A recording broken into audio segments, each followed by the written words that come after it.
tayo sa miracles and blessings. Dig deeper tayo. So, tingnan natin yung diagram, ano? Oil. Kapag, di ba sabi ko, pag oil, yung ito lang based dun sa story natin sa story natin.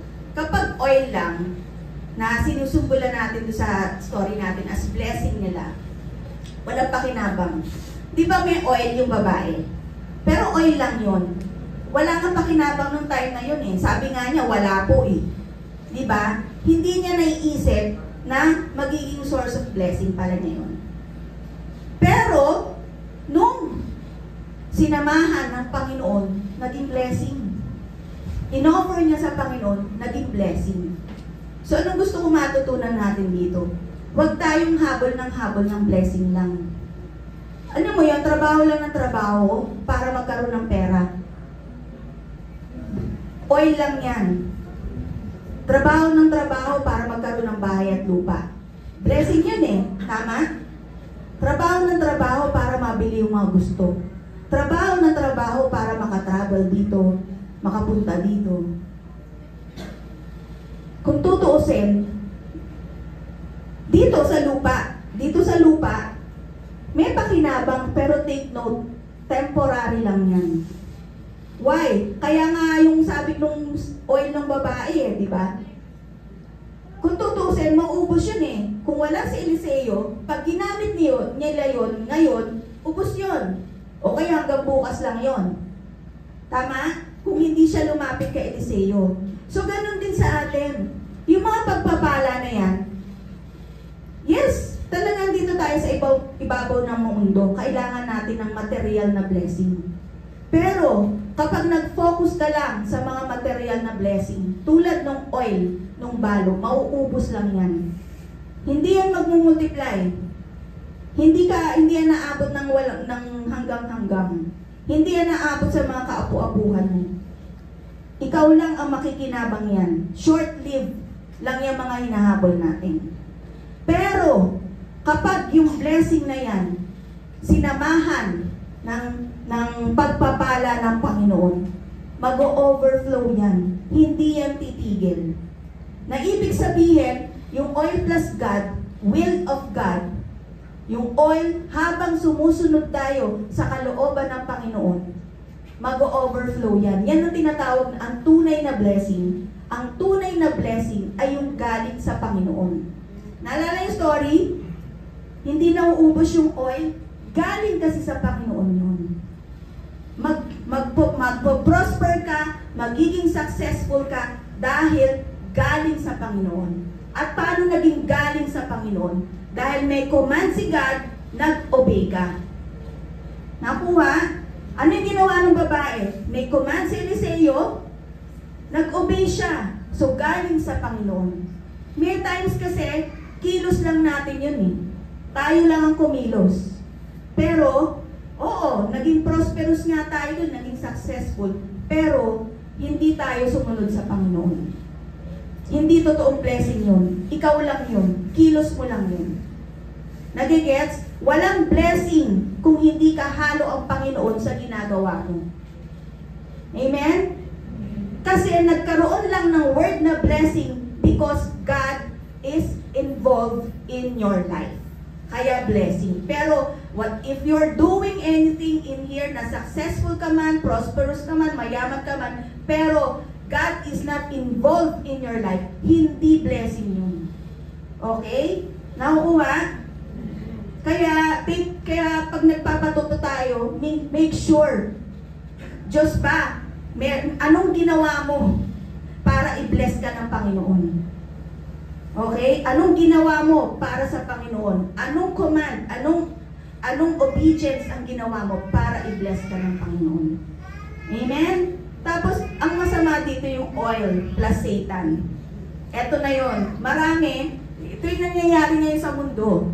Obviously, pasensya na lang sa mga nadadamay tuloy yung mga ibang kontraktor. Di ba? Mayaman sila, talagang lahat ng kalayawan.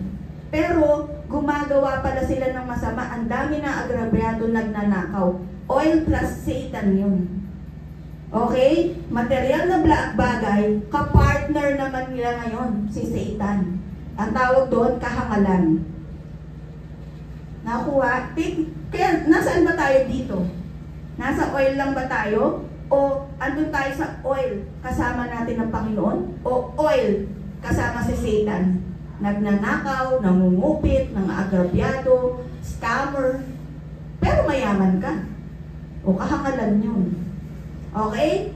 So, blessings bring spiritual freedom.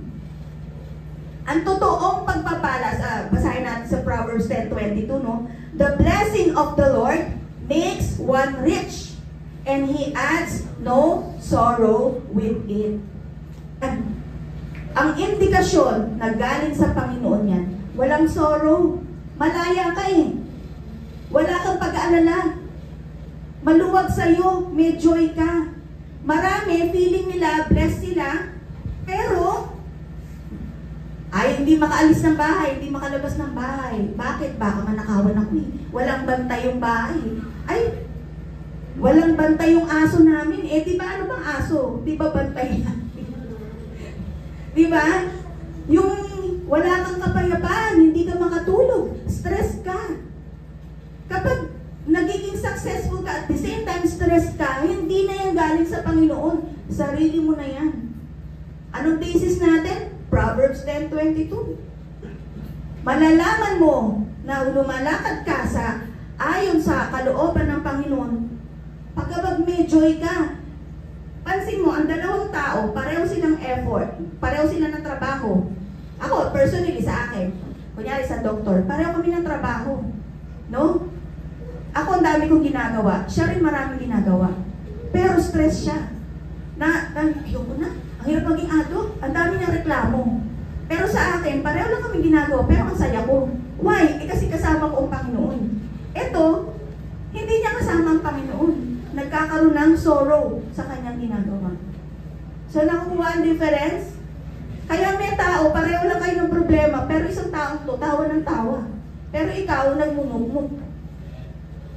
Kasi hindi mo sinasama ang Panginoon, hindi may instruction si Lord, hindi ka sumusunod. Eh, itong taong to, pareho kayo ng problema, may instruction si Lord, sumusunod to. Kaya maluwag yung kanyang maaliwanas ang kanyang buhay. Hindi siya nagre-reklamo. Okay? If you have oil but without freedom, it's not blessing at all. Digging deeper. Punta naman tayo sa spiritual. Kasi yung pinag-uusapan natin, medyo literal, pero ito yung importante. Ito yung importante. Di ba sinabi ko, ang blessing, yung oil symbolizes blessing. No? Blessing. Yung kasama si God. Pero, the greatest blessing that we want to receive in our lives is the Holy Spirit. Okay? Sa Bible, si David, tingnan nyo. Si David yan. So, binuhusan siya ng oil. So, oil symbolizes the Holy Spirit. Okay? Being poured on with oil means you are chosen, you have the power and authority. Kapag binuhusan ka ng oil, nung unang panahon, binuhusan ka, ibig sabihin na pili ka ng Panginoon. At kapag napili ka ng Panginoon, victorious ka pa dahil. Kaya si David, and even si King Saul, bago siya nagsariling desisyon, binuhusan din siya ng oil. Wala rin siyang kakayanan, si King Saul, maliit din ang tingin niya sa sarili niya. Pero, nung binuhusan siya ng oil ni Samuel, naging rin siya, matapang, naging victorious din siya at nakakapag-prophesy siya. Because of the power of God in him. Ganon din si David, nung binuhusan siya ng oil, dahil chosen siya, naging victorious din siya. Yan din ang gusto natin na maging oil ng buhay natin. Ang Holy Spirit. Okay? Ibig sabihin, if you have the Holy Spirit in you, you are chosen, you have the power and authority. Minsan, kaya tayo nagiging talunan because wala tayong oil of the Holy Spirit in us. Okay?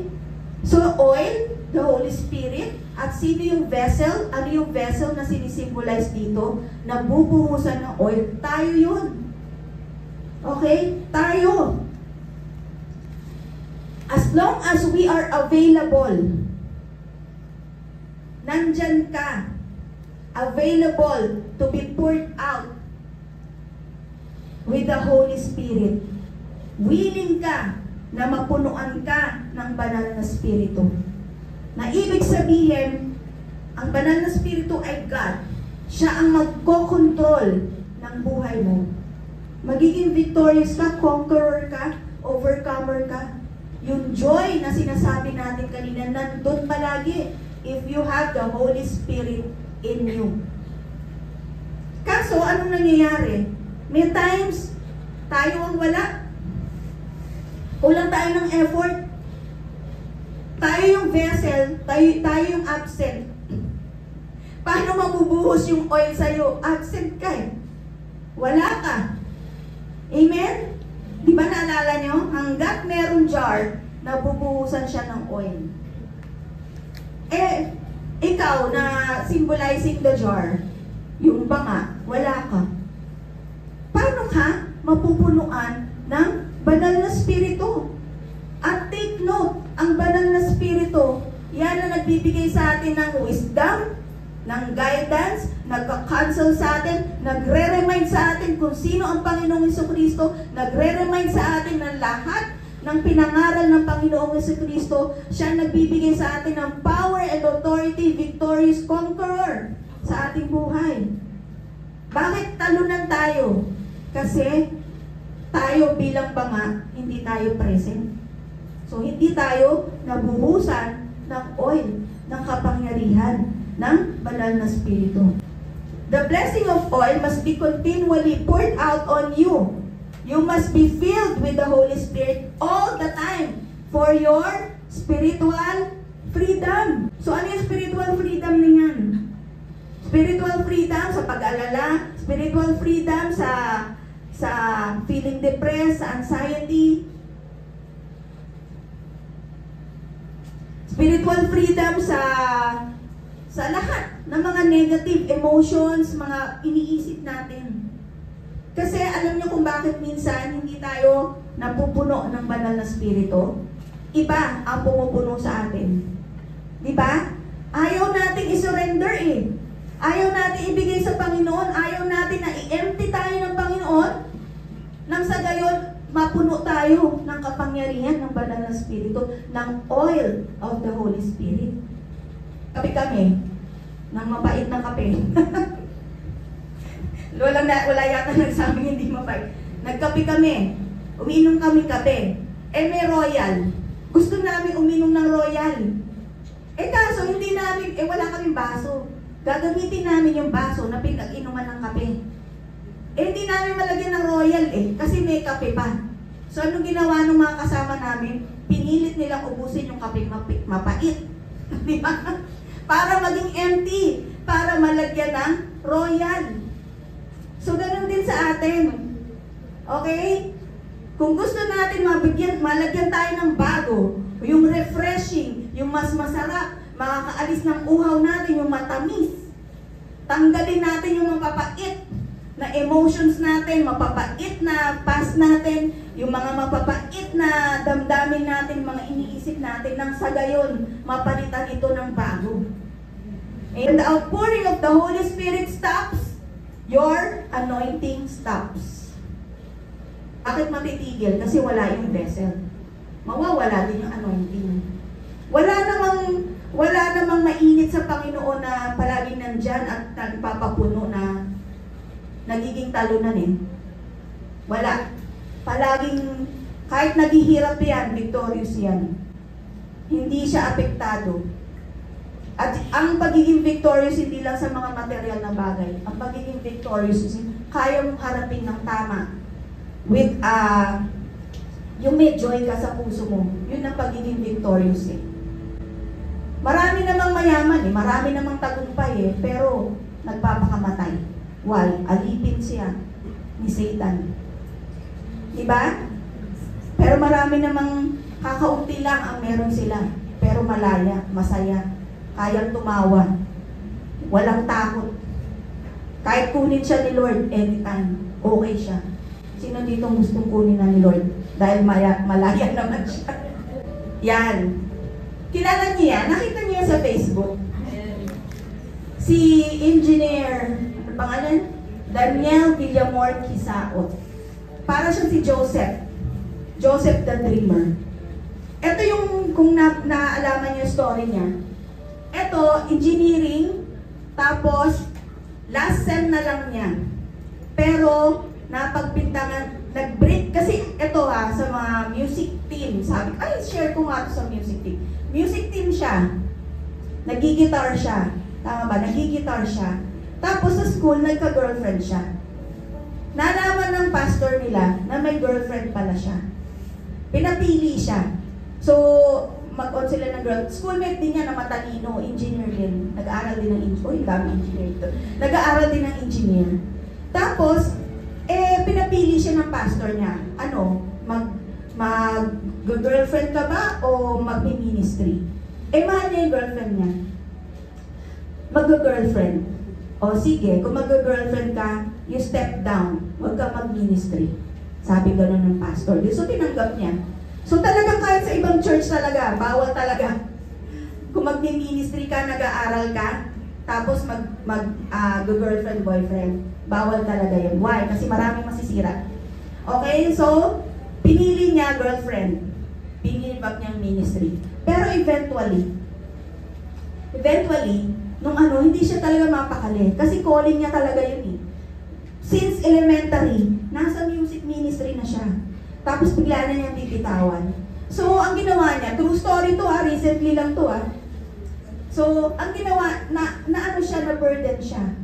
Sabi niya, gusto ko talaga, maglingkod kay Lord eh. Gusto ko talaga mag-ministry. So, kinausap niya yung girlfriend niya, na, obviously, hindi Kristiyano. Okay? Obviously, hindi Kristiyano. So, sabi niya, cool off muna tayo. Magtapos muna tayo pag-aaral, tapos babalik muna ako sa ministry. Siyempre, hindi naintindihan ng girlfriend niya, or baka hindi niya naipaliwanag ng maayos. Kasi sabi doon sa interview niya sa Tony Talks, hindi pa siya, 21 years old lang yata siya niyan, hindi siya pa marunong mag-handle ng relationship. So, nag-iiyak. Iniwan yung girlfriend niya, nag-iiyak. Siya bumalik siya sa ministry, sa music ministry. Ang ginawa ng girlfriend niya, kinasuhan siya. Kinasuhan siya ng rape. So, pag rape, walang bail. So, talagang nasa kulungan siya. For last time na lang niya. And then, pagdating doon sa kulungan, ang mahirap daw, iba pa yung sa pelikula. Sabi niya, mabuti na lang daw nasa pelikula ko. Mas mabuti pang nasa pelikula ko. Pero mas mahirap daw sa kulungan. Natutulog daw sila, yung pag-detainee pa, hindi pa nalilipat, yung bagong dating, tutulog daw siya nakatayo. Tapos may mga namamatay daw doon na hindi alam yung mga sasabihin nakatakas, kaya dudurugin, yung mga ganon, bugbugan, ganon daw sa kulungan. Tapos, alam mo kasi, siya, kasama niyang Panginoon eh. Nasa kulungan siya, kung tutuusin, hopeless, helpless na siya. Yung mga magulang niya nag-give up.